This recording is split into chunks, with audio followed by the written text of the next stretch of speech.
I am S.K. Mishra and I welcome you to the Sharp Period। आज मैं आपके लिए इतनी काम की चीज लाया हूं कि आप सोच भी नहीं सकते। हम हमेशा शब्दों को पकड़ते हैं। जब हम सेंटेंस बनाते हैं, हिंदी से अंग्रेजी में ट्रांसलेशन करते हैं, तो हमेशा शब्दों को पकड़ते हैं, जबकि हमें शब्द नहीं, सेंस और टेंस पकड़ना चाहिए। सेंस और टेंस अर्थात इसका काल कौन सा है, टेंस कौन सा है और इसका सेंस क्या है। और हम हमेशा शब्दों को पकड़ के बैठ जाते हैं। देखें,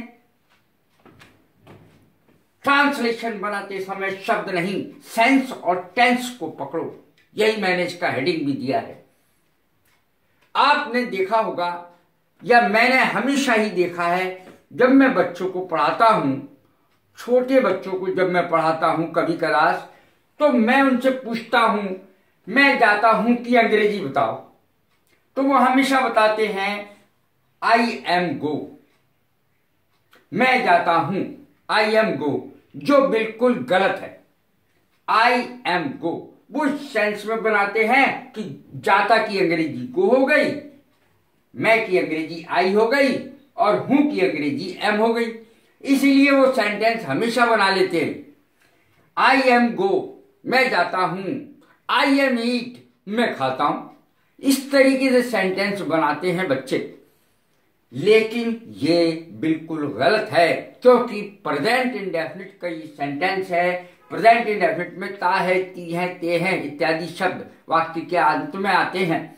सही सेंटेंस बनेगा आई गो, क्योंकि आई, वी, यू, दे और प्लूरल कर्ताओं के साथ क्रिया में एस या एस या एस का प्रयोग नहीं होता। आई गो सही सेंटेंस है। प्रेजेंट इंडेफिनिट में कभी इज, एम, आर का प्रयोग नहीं होता। आई एम गो बिल्कुल गलत है, आई गो बिल्कुल सही है। अब देखें, तुम जाते हो कि अंग्रेजी किसी बच्चे से पूछो, फौरन बताएगा you are go, you are go. तो अपने हिसाब से बता देता है कि तुम की अंग्रेजी यू हो गई, जाने की अंग्रेजी गो हो गई, हो की अंग्रेजी आर हो गई। लेकिन यह नहीं समझता कि जाते हो ता है, ती है, ते है, ये प्रेजेंट इंडेफिनिट होता है, जिनके वाक्यों के अंत में ता है, ती है, ते है इत्यादि आता है, और उसमें इज, एम, आर का प्रयोग नहीं हो सकता। सही होगा यू गो। अब देखें अगला, वह जाता है। तो बच्चों से पूछो तो फौरन बनाएंगे ही इज गो, जो बिल्कुल गलत है। He goes, he, she, it और नाम के साथ हमेशा क्रिया में एस या ईएस का प्रयोग होता है। ही गोज सही है, ही इज गो बिल्कुल गलत है। राम नहीं जाता है। लड़के से पूछो, बच्चों से पूछो, राम नहीं जाता है। राम इज नॉट गो, फौरन बनाएंगे राम इज नॉट गो। सही सेंटेंस ये है, Ram does not go. Do या डज का प्रयोग होता है आई, वी, यू, दे, और प्लूरल कर्ताओं के साथ डू का प्रयोग होगा। ही, शी, इट और नाम के साथ डज का प्रयोग होगा नेगेटिव और इंटेरोगेटिव सेंटेंसेस में। राम डज नॉट गो सही सेंटेंस है, राम इज नॉट गो बिल्कुल गलत है, क्योंकि इज, एम, आर का प्रयोग प्रेजेंट इंडेफिनिट में नहीं होता है। अब देखें, मैं बैठा, किसी से पूछो, बच्चे से, ना जानकार हो, आई वाज सिट, मैं बैठा, ये सेंटेंस है पास्ट इंडेफिनिट का। तो इसमें क्या होता है कि वाज या वर का प्रयोग होता ही नहीं है। आई सेट यानी कर्ता के सीधे बाद वर्ब की सेकंड फॉर्म आ जाएगी, आई सेट। मैं नहीं बैठा, बच्चे तो बनाएंगे आई वाज सिट, लेकिन सही है आई सेट। मैं नहीं बैठा, आई वाज नॉट सिट, बच्चे बना देते। तो I did not sit, did का प्रयोग होगा पास्ट इंडेफिनिट में, और क्रिया की हमेशा फर्स्ट फॉर्म आएगी। कभी भी डिड के साथ सेकंड या थर्ड फॉर्म का प्रयोग नहीं हो सकता। आई डिड नॉट सिट ये सही सेंटेंस है। अब देखें, मैं बैठा हूं, मैं बैठा हूं कि अंग्रेजी किसी बच्चे से पूछो, फौरन बताएगा I am sit, I am sit गलत है बिल्कुल, किसी भी टेंस में नहीं आएगा ये, सिट तो ऐसे आता ही नहीं। आई एम और सिट कैसे आ जाएगा, आ ही नहीं सकता। आई एम सिट गलत है, आई एम सिटिंग मैं बैठा हूं या मैं बैठ रहा हूं, एक ही बात हो गई। मैं बैठा हूं, मैं आई एम सिटिंग सही अंग्रेजी है। मैं बैठा था, किसी बच्चे से पूछो आई वॉज सिट फौरन बोलेगा, लेकिन ये गलत अंग्रेजी है। आई वॉज सिटिंग, इसको पास्ट कंटिन्यूस में बनाना पड़ेगा। इसको आई एम सिटिंग, ये प्रेजेंट कंटिन्यूस है और ये पास्ट कंटिन्यूस है, आई वॉज सिटिंग। तो आई वॉज सिटिंग करेक्ट है, आई एम सिटिंग करेक्ट है, और आई एम सिट या आई वॉज सिट बिल्कुल गलत है। अब देखें, बच्चों को बहुत कंफ्यूजन होता है। मैं खाना खा चुका हूं, सर ने बताया है प्रेजेंट परफेक्ट की पहचान है चुका है, चुकी है, चुके हैं, ये पहचान है प्रेजेंट परफेक्ट की। लेकिन देखें, ये जरूरी नहीं है कि चुका है, चुकी है, चुके हैं वाक्य के अंत में आए ही। देखें, मैं खाना खा चुका हूं या मैंने खाना खा लिया है, एक ही बात है। मैं खाना खा चुका हूं या मैंने खाना खा लिया है। I have eaten food, I have eaten food, I we you they और प्लूरल कर्ताओं के साथ हैव का प्रयोग होगा और हैज का प्रयोग होगा ही, शी, इट और किसी के नाम के साथ। ही, शी, इट या किसी के नाम के साथ हैव की जगह हैज का प्रयोग होगा, HAS। I have eaten food, दोनों की अंग्रेजी यही बनेगी, खाना खा लिया है, दोनों का एक ही सेंस है, दोनों प्रेजेंट परफेक्ट के हैं। अब देखें अगला जो बहुत ज्यादा कंफ्यूजिंग है, आई एम ईटिंग मैं खा रहा हूं, मैं 2 घंटे से खा रहा हूं। तो ये 2 घंटे अगर हम हटा भी दें, 2 घंटे से खा रहा हूं, अगर हम ये 2 घंटे हटा भी दें तो आ जाएगा मैं खा रहा हूं, दोनों एक ही हो गए, मैं खा रहा हूं, मैं खा रहा हूं।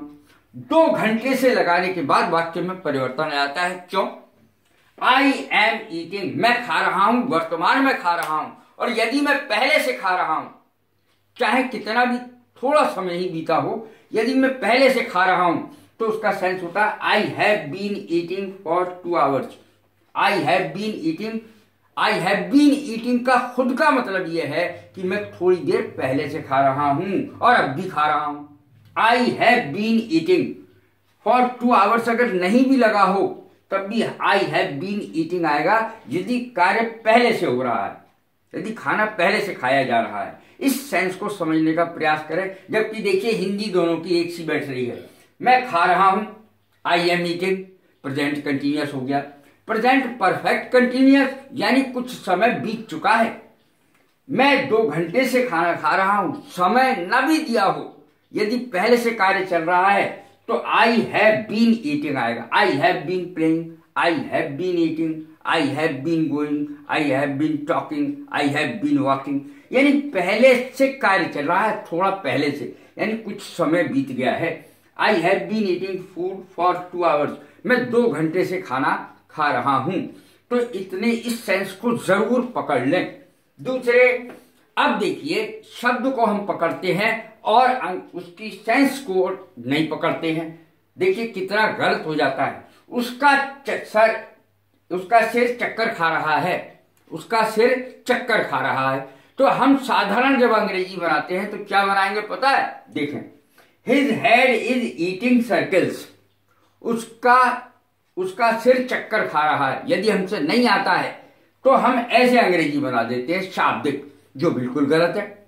His head is eating circles, उसका सिर चक्कर खा रहा है। जबकि अंग्रेजी क्या आएगी? He is feeling giddy, GIDDY, giddy. He is feeling giddy, उसका सिर चक्कर खा रहा है। इस तरीके से अंग्रेजी आएगी। अब देखें, तुम गधे के बाप हो। जब कोई दूसरे से कहता है तुम गधे के बाप हो तो उसका मतलब ये नहीं हो जाता कि वो गधे का बाप बन जाएगा।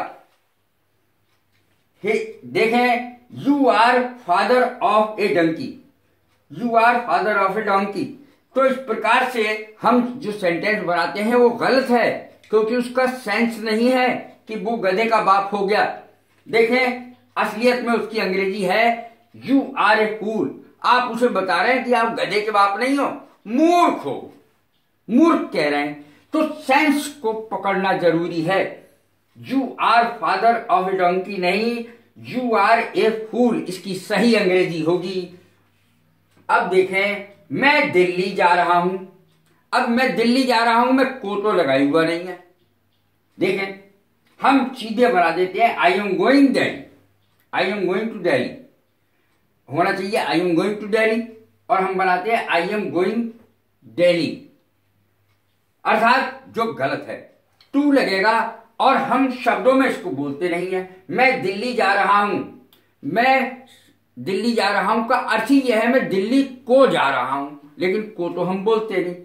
तो सही अंग्रेजी बनेगी I am going to Delhi, I am going to Delhi, इस तरीके से बनेगी। को जा रहा हूं, को शब्द छुपा रहेगा हिंदी में। अब देखें, तू जा, तुम जाओ, आप जाइए, अंग्रेजी में एक ही बनेगी अंग्रेजी।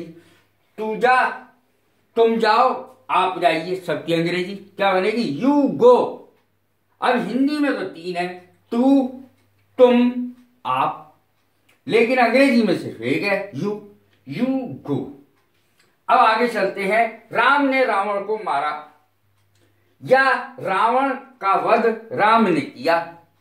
रावण का वध राम ने किया, सेंस एक ही बैठ रहा है, लेकिन इसमें राम शुरू में आ रहा है, दूसरे सेंटेंस में रावण शुरू में आ रहा है, लेकिन सेंटेंस अंग्रेजी का एक ही बनेगा, अर्थात राम ने रावण को मारा।